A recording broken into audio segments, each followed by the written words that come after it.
اپنے آپ کو یعنی ہر دن یہ بتانا ہوگا میں نے قرآن مجید کے ساتھ آج اپنے تعلق کو کیسے مضبوط کرنا ہے، اور یہی طریقہ بچوں کو بھی سکھانا ہوگا۔ اسی لیے اکثر اوقات جب بچوں کو قرآن مجید پڑھایا جاتا ہے تو میں کہتی ہوں کہ کبھی یہ لفظ نہ استعمال کریں کہ کب ختم ہوگا، کب ختم ہوگا، بیٹا بس ختم ہونے والا ہے، کیونکہ ان کے دماغ میں بس یہ ایسا ہی پھر فیلنگ آئے گی کہ اب ہم نے رسی توڑوانے کا وقت ہو گیا ہے۔ ان کو یہ فیلنگ دے کہ بیٹا ابھی ہم تلاوت کر رہے ہیں، اس کے بعد اگلا مرحلہ شروع ہوگا جس میں آپ کی ریویژن بھی ہوگی، جس میں آپ لفظی ترجمہ بھی پڑھیں گے، پھر آپ اس کے مطابق آگے بڑھیں گے، غور و فکر بھی کریں گے۔ کبھی کبھار بچے ایسی بات بھی پوچھتے ہیں کہ کبھی تو یہ ختم ہوگا، تو آپ بتاتے ہیں کہ یہ تو ہماری لائف لائن ہے نا، اس کو ہم کبھی ختم نہیں کر سکتے، اس کو اپنی زندگی سے نہیں نکال سکتے، اسی کے ساتھ ہم نے اپنا وقت گزارنا ہے۔ تو یہاں سے یہ پتہ چلتا ہے کہ جیسے اونٹ سے تشبیہ دی گئی کہ قیام کی حالت میں اور قرات دونوں میں ہمیں اس کو اپنے ساتھ تھام کر رکھنا ہے۔ جیسے آپ دیکھیں کہ اگر ہم نمازیں پڑھیں گے اس سے بھی ہمارا قرآن سے تعلق مضبوط ہوگا، اللہ سے بھی تعلق مضبوط ہوگا، نماز کے اور جو فضائل ہمیں پتہ چلتے ہیں، لیکن قرآن مجید کی تلاوت بھی ہمارے ساتھ ساتھ رہے گی۔ اسی طرح ڈیلی قرات کرنا اور اس کے لیے ہمیشہ وقت نکالنا یہ بھی بہت زیادہ ضروری ہے۔ میری اپنی ایک فیملی ممبر ہیں، میں نے بچپن سے یہ دیکھا کہ ان کے بچے پروفیشنلز ہیں، وہ خود بھی پروفیشنل ہیں، لیکن بچپن سے انہوں نے اپنے بچوں کے ساتھ یہ کیا تھا، اور کالج یونیورسٹی لیول تک جب تک وہ چلے گئے، یعنی جب تک وہ والدین کے ساتھ تھے، ان کی شادیاں نہیں ہوئی تھیں، ان کے گھر کی روٹین یہ تھی کہ فجر کے وقت ان کے گھر میں قاری صاحب آتے تھے اور وہ سب بچے بیٹھ کر اپنا قرآن کا لیسن سناتے تھے۔ اور جب میں نے ان سے پوچھا کہ انہوں نے تو قرآن مجید کو پڑھ لیا ہوا ہے، تو انہوں نے کہا کہ میں چاہتی ہوں کہ یہ بس ان کی عادت رہے اور ان کے دن کا آغاز جو ہے وہ قرآن مجید کی تلاوت سے ہو۔ اور یہ بات میں نے بچپن میں دیکھی تھی، اور یہ وہ دور تھا کہ اس طرح سے کوئی قرآن کا درس نہیں ہوتا تھا، اس طرح سے قرآن کی فہم نہیں تھی۔ وہ بچے جو تھے وہ دیکھنے میں یعنی ان کی کوئی بیٹی حجاب والی نہیں لگتی تھی،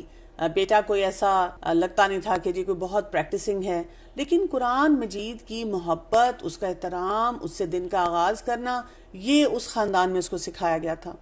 تو میں نے بھی اپنے لیے یہ سبق پھر وہاں سے سیکھا تھا، اور جب تک میرے بچے ذرا بڑے نہیں ہو گئے تب تک ان کی روٹین میں یہی تھا کہ جی آپ نے بے شک قرآن مجید پڑھ لیا ہے، لیکن آپ کے استاد آئیں گے یا آپ استاد کے پاس جائیں گے اور آپ نے پھر بھی ضرور پڑھنا ہے۔ ایک اور حدیث دیکھیے، عبداللہ بن مسعود رضی اللہ عنہ روایت کرتے ہیں، نبی کریم صلی اللہ علیہ وآلہ وسلم نے فرمایا، کسی کا یہ کہنا کتنا برا ہے کہ میں فلاں فلاں آیت بھول گیا ہوں، بلکہ وہ بھلا دیا گیا ہے، تم قرآن پڑھتے رہا کرو، کیونکہ یہ قرآن انسانوں کے دلوں سے نکل جانے میں اونٹ کے بھاگ جانے سے بھی بڑھ کر ہے۔ یہاں پر آپ دیکھیں بھول جانے کی جو بات کی گئی ہے، یہ کوئی ایسی بات نہیں ہے کہ اس کو ہم بھی بڑے فخر سے بولیں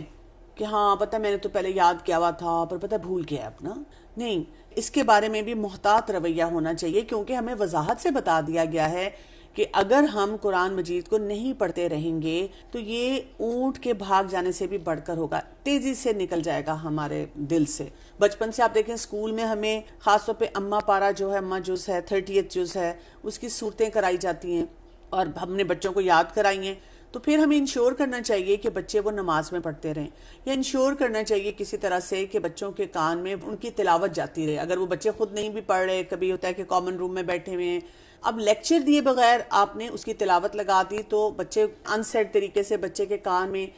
وہی قرات آئے گی انہی صورتوں کی۔ ہمارے پاس وہ لسٹس ہونی چاہیے کہ یہ ہمارے بچوں نے یاد کیا ہوا ہے، اور ایٹ لیسٹ اپنی طرف سے ہمیں کوشش کرنی چاہیے کہ ان کی دہرائی کا کوئی سسٹم بنائیں، اور بیسٹ سسٹم یہی ہوتا ہے کہ آپ ان کو ڈیوائیڈ کر سکتے ہیں مختلف نمازوں میں کہ آپ اس طرح سے پڑھیں، اور یہی کام ہمیں اپنے لیے بھی کرنا چاہیے کہ جو ہمیں یاد ہے اس کی دہرائی کسی نہ کسی لیول پر ضرور ہونی چاہیے تاکہ قرآن مجید جو ہے ہم سے چھٹ نہ جائے۔ یہاں پر یہ بھول جانے کی جو بات ہوئی ہے تو اس میں بھی ایک بات ہمیں یاد رکھنی ہے کہ ایک ہوتا ہے کہ بائی نیچر آپ بھول گئے، جیسے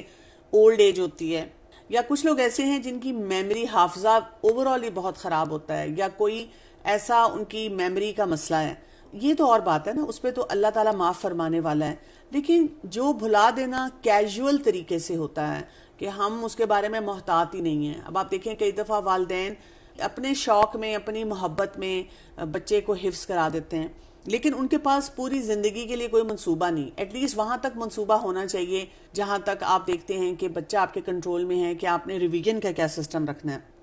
کئی بچے جنہوں نے حفظ کیا ہوتا ہے وہ بھی بھولنا شروع ہو جاتے ہیں۔ تو یہ بھی یاد رکھیں کہ جب بائی نیچر ہوتا ہے تو اس میں یہ بھی آ جاتا ہے، کچھ اللہ کی طرف سے ہوتا ہے نا، کہ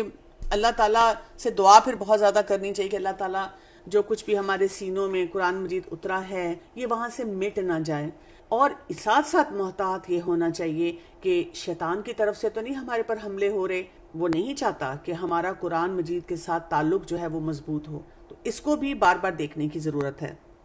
ایک اور حدیث بھی آج دیکھیں گے۔ سمرہ بن جندب رضی اللہ عنہ نبی کریم صلی اللہ علیہ وآلہ وسلم سے خواب کے بارے میں روایت کرتے ہیں۔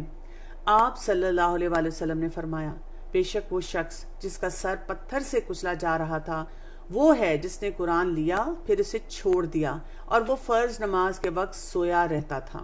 بڑی سخت حدیث ہے۔ اب آپ کو یہ حدیث پڑھ کے یہ نہیں کرنا کہ آج ہی بچوں کو، اسپیشلی وہ بچے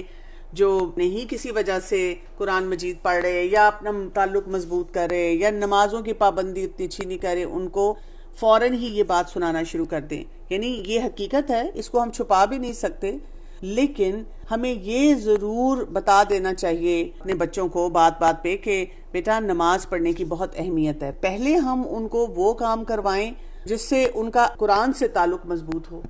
جس سے وہ اللہ سبحانہ تعالیٰ کے پوری عظمت کو سمجھیں، اللہ تعالیٰ کے نظام کو سمجھیں اور قرآن مجید کے ساتھ اپنے تعلق کو مضبوط کرنا چاہیں۔ ہاں، پھر درمیان میں کچھ ایسی سٹیجز آتی ہیں جب ہمیں بچوں کو ایسی احادیث بھی بتانی پڑتی ہیں، لیکن جب ایسی احادیث بچوں کو سنائی جائیں تو وارننگ کے طریقے سے نہ سنائی جائیں، اچھا پھر سن لو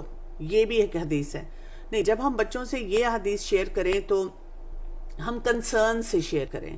ہم بتائیں کہ بیٹا میں جو آپ کو بار بار کہتی ہوں یا میں ہلکان ہو رہی ہوں اس چیز پہ، یا آپ کو نظر آتا ہے کہ اماں کیوں میرے پیچھے پڑی رہتی ہیں، کیوں اتنی ٹینشن لیتی ہیں، کیونکہ میں نے یہ حدیث پڑھی ہے، جہاں میں آپ کے لیے دنیا میں اتنی کامیابیاں چاہتی ہوں میں آخرت میں بھی چاہتی ہوں، اور میں یہ نہیں چاہتی کہ آپ کسی وجہ سے بھی کسی مشکل میں پڑ جاؤ۔ میں برداشت نہیں کر سکوں گی، میرے لیے برداشت کرنا مشکل ہے یہ سوچنا کہ میری آنکھوں کے سامنے مجھے فیکچولی نظر آ رہا ہے کہ آپ بہت سے کام جو کرنے چاہیے وہ نہیں کر پا رہے۔ تو قرآن کو چھوڑ دینا کیا ہوتا ہے؟ ایک تو یہ کہ اس کی تلاوت نہ کرنا، یا اس کو آپ نے چاہے حفظ کیا ہے یا ویسے ناظرہ پڑھا ہے اور اس کی ریویژن نہ کرنا، یا ایون آپ دیکھیں کئی دفعہ لوگ تفسیر کا کورس کرتے ہیں اور بس ایک دفعہ تفسیر کا کورس کیا اور پھر اپنی زندگی میں مصروف ہو جاتے ہیں، اس کی بھی ریویژن ہر وقت ہمیں چاہیے ہوتی ہے۔ اور قرآن کو چھوڑنے میں یہ بھی شامل ہوتا ہے کہ ہم جو ایک ڈیپر انڈرسٹینڈنگ ہے، اس پہ تدبر تذکر کرنا ہے، وہ نہ ہم کریں۔ تو قرآن کے ساتھ جو کنیکشن ہوتا ہے ہمارا، وہ ایک ڈگنیٹی کا کنیکشن ہوتا ہے۔ رات اور دن کی جو ہماری ایکٹیویٹیز ہیں، یہ اس میں ہمیں فائدہ حاصل ہوتا ہے، ہمیں پتہ چلتا ہے کہ ہم نے اپنی زندگی کیسے گزارنی ہے۔ یہی کنیکشن جو ہے انسان کی ایموشنل ریگولیشن میں اس کو بہت زیادہ فائدہ دیتا ہے۔ یہی کنیکشن ہے جو انسان کے اندر ہیوملٹی لے کر آتا ہے، اور ساتھ ہی حکمت بھی انسان سیکھتا ہے، اپنے ٹیمپرمنٹ کو سیٹل کرنا سیکھتا ہے کہ میں نے کس طرح سے بہترین طور پر اپنے تمام معاملات کو لے کے چلنا ہے، اور اپنے لیے لمٹس کو بھی سیٹ کرنا سیکھتا ہے، کیونکہ اگر قرآن مجید کے ساتھ آپ کا کنیکشن نہیں ہے تو آپ کوئی بھی کام صحیح طرح سے نہیں کر سکتے۔ اسی لیے آپ دیکھیں گے حامل قرآن کے بارے میں بہت سی ہمیں باتیں پتہ چلتی ہیں، جیسے صحابہ کرام تھے اور تابعین اور تبع تابعین اور لوگ تھے، انہوں نے ہمیشہ اس سلسلے میں بہت محنت کی ہے اور اس کے اوپر غور و فکر بھی بہت کیا ہے۔ سیدنا عبداللہ بن مسعود رضی اللہ عنہ کہتے ہیں کہ حامل قرآن کی شایان شان یہ ہے کہ اسے اس کی رات سے پہچانا جائے جبکہ لوگ سو رہے ہیں، اس کے دن سے پہچانا جائے جب لوگ کھا پی رہے ہیں، اور اس کے غم سے پہچانا جائے جب لوگ خوش ہو رہے ہیں، اور اس کے رونے سے پہچانا جائے جب لوگ ہنس رہے ہیں، اس کی خاموشی سے پہچانا جائے جب لوگ باتوں میں مشغول ہیں، اور اس کے خشوع سے پہچانا جائے جب لوگ تکبر اور فخر کا اظہار کر رہے ہیں۔ اور چاہیے کہ حامل قرآن رونے والا، غمگین، بردبار، سمجھ بوجھ والا اور کم گو ہو۔ یعنی آپ تھوڑی دیر کے لیے سوچیں، ہم نے اپنے زندگی میں جو بھی کرائیٹیریا رکھے ہوئے ہیں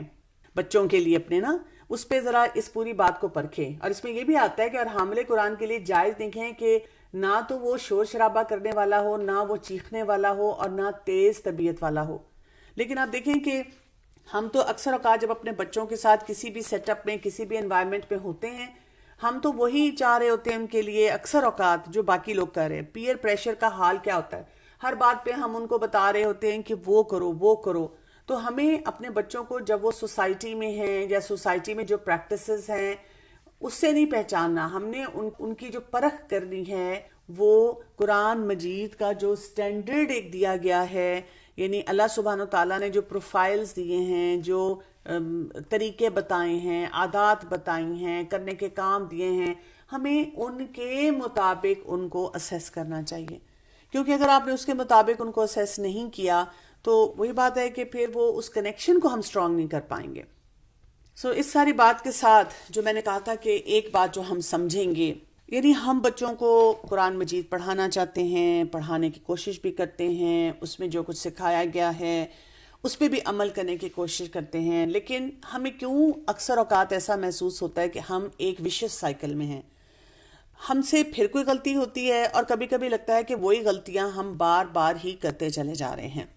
بات یہ ہوتی ہے کہ وہی غلطی بیکار غلطی ہوتی ہے جس سے ہم کچھ سیکھتے نہیں ہیں. یعنی غلطی انسان سے ہوگی، کہتے بھی ہیں نا لوگ کہ انسان غلطی کا پتلا ہے، اور یہ کہہ کر ہم جسٹیفائی کرتے ہیں اپنی غلطیوں کو، لیکن اس کے ساتھ کوئی تھاٹ پروسیس نہیں ہوتا. ہمیں یہ دیکھنا ہے کہ جب ہم اپنے بچوں کا اور اپنا بھی تعلق قرآن مجید کے ساتھ مضبوط کر رہے ہیں، ہم کچھ سیکھتے ہیں، پھر بھول جاتے ہیں، یا پھر وہ چیز ہم سے چھٹ جاتی ہے، پھر ہم پریشان ہوتے ہیں، پھر اپنے آپ سے قسمیں وعدے کھاتے ہیں کہ ہم نے اب یہ کام انشاءاللہ صحیح طرح سے کرنا ہے، اور پھر وہ ایک وقت آتا ہے کہ کچھ ملتی جلتی ہی غلطیاں ہوتی چلی جاتی ہیں، اور ہم پریشان ہو کے سوچتے ہیں کہ اس میں میرا قصور کیا ہے. شاید یہ جو اس کے ابو ہیں نا وہ کام پورا نہیں کرتے، نہیں میں کیونکہ جوائنٹ فیملی سسٹم میں رہتی ہوں نا اس وجہ سے مسئلہ ہے، نہیں میرے بچہ ہی ایسا عجیب و غریب ہے، وہ فلاں کا بچہ اچھا ہے یا ایک اور میرا بچہ ہے جو وہ اچھا ہے. تو غلطیاں، مسٹیکس ہم ان سے کیسے سیکھ سکتے ہیں؟ جو انسان بار بار غلطی کرتا ہے تو وہ غلطیاں کس نیچر کی ہوتی ہیں، جس کو ہم کہتے ہیں ریپیٹ اوفینڈر کون ہوتا ہے؟ غلطی سوچ کی ہو سکتی ہے، جس میں ہم کسی کے بارے میں بھی کوئی امپریشن بنا لیں اور سوچیں کہ یہ انسان ہے ہی ایسا جبکہ وہ ایسا نہ ہو، یا ہم نے خود سے گمان برا کرنا شروع کر دیا، کسی کے بارے میں نیگیٹو سوچنا شروع کر دیا، ہوپ لیسنس میں چلے گئے، پریشانیوں میں چلے گئے. غلطی ایموشنل لیول کی بھی ہوتی ہے، جیسے بہت غصہ آ گیا، ایموشنل ہو کر ہم نے وہ کچھ کہہ دیا جو ہمیں نہیں کہنا چاہیے تھا، یا یہ کہ جذبات میں بہہ کر ہم نے غلط فیصلے کر لیے. جذباتی لیول پہ بھی غلطیاں ہوتی ہیں. اور غلطی ایکشنز کی بھی ہوتی ہے کہ ہم نے جو کام جیسے کرنا تھا ویسے ہم نے نہیں کیا. اس کا مطلب یہ ہے کہ اپنی غلطیوں کا ازالہ کرنے کے لیے ہمیں تینوں لیولز پر اپنے آپ کو اسیس کرنا چاہیے. کچھ سچویشنز جہاں پہ آپ دیکھیں گے کہ یہ ہو رہا ہے، ہم پریشان ہیں، ہم گلٹ میں ہیں، لیکن ہم سے ٹھیک نہیں کیا جا رہا. جو میں آپ کو بتانے والی ہوں آپ سوچیں کہ یہ ریزونیٹ کر رہا ہے، ایسی ہی باتیں ہو رہی ہیں آپ کی زندگی میں. یعنی اگر آپ کسی بھی معاملے میں کسی بات کو ٹھیک کرنے کے لیے اپنے خاندان میں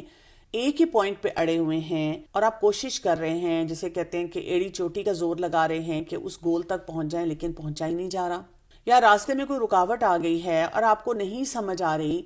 وہ کیا نیا طریقہ ہے، اور اگر آپ کو کوئی بتاتا بھی ہے یہ کتاب پڑھ لو، یہ آرٹیکل پڑھ لو، اس ایکسپرٹ کے پاس چلے جاؤ، یہ کلاس اٹینڈ کر لو، وہ ہم سے نہیں کیا جاتا. پھر یہ کہ ہم سیکھتے ہیں پھر دوبارہ وہی کام کرتے ہیں، ہم سیکھتے ہیں پھر وہی غلطیاں کرنا شروع کر دیتے ہیں،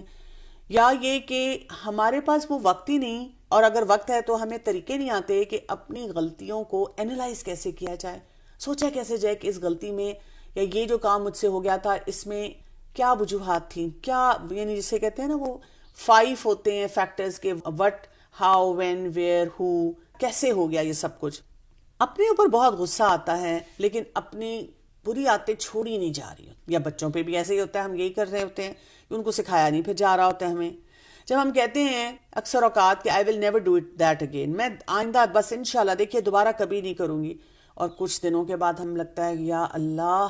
پتہ نہیں میں ہی بہت برا انسان ہوں کہ میں پھر دوبارہ سے وہی کام کر رہی ہوں. اور یہی کام ہمارے بچے بھی کرتے ہیں، ہر دفعہ سوری سوری سوری بولا اور پھر اس کے بعد ہم دیکھتے ہیں کہ دوبارہ سے وہی کام ان کا ہو رہا ہوتا ہے. نیا کام سیکھنے کے لیے جب ہمیں کوئی بتاتا ہے، ہم کہتے ہیں نہیں مجھ سے بہت غلطیاں ہوئی ہیں لیکن میں ان کا ازالہ کرنا چاہ رہی ہوں، ٹھیک کرنا چاہ رہی ہوں، کیا کروں؟ اور ہمیں جو لسٹ ملتی ہے وہ ہمیں اتنی مشکل لگتی ہے، وہ ہم سے نہیں ہو پاتی. ہم بہت فرسٹریٹ ہو جاتے ہیں اس لیے کہ نہ ہم میں ڈسپلن ہے، نہ ہمارے بچوں میں ہے، نہ ہماری فیملی میں ہے، کوئی نہ کوئی ہمارے لیے مسائل لگتا ہے پیدا کر رہا ہے. اور موٹیویشن نہیں رہتی جب ہم اپسیٹ ہو جاتے ہیں، انکمفرٹیبل ہو جاتے ہیں، ہم کہتے ہیں فائدہ ہی نہیں ہے، بس میں نہیں اب کر سکتی، جو ہوگا دیکھا جائے گا، بس اللہ مجھے ویسے ہی معاف کر دے. تو تو یہ ایک ہمارا غلطی جب ہو جائے، مسٹیک ہو جائے تو مسئلہ ہوتا ہے.